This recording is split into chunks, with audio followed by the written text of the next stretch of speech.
Did Atari really dump 1 million copies of the E.T. game in a landfill? It's Mini Myth Monday, here on Mikey's Lab.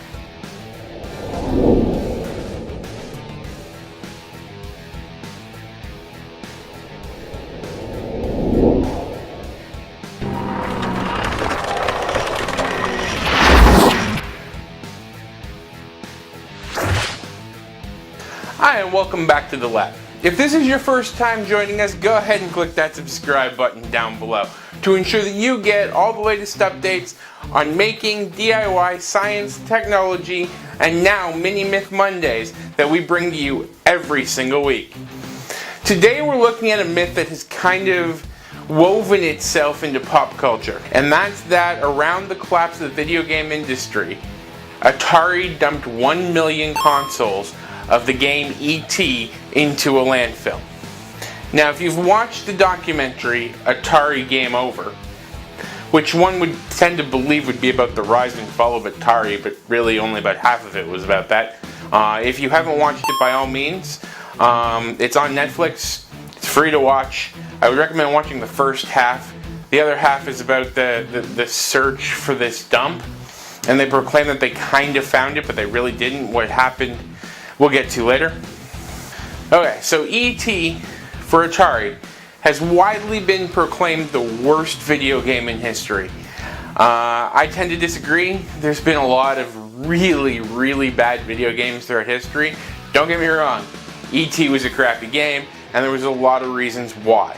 The primary one being that they were given 5 weeks to develop the game. And back in Atari's days, and including today too, 5 weeks is just not enough time to turn around anything of quality. So what happened in that landfill?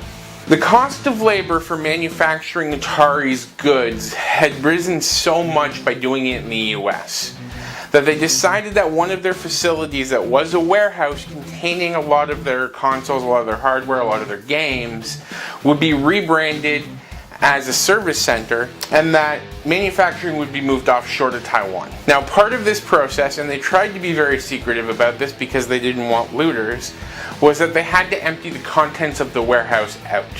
So while yes, they did take thousands upon thousands of Atari products, put them into trucks, and cart them 150 miles away from where that location was to dump them into a landfill where they figured looters would not know this was going on.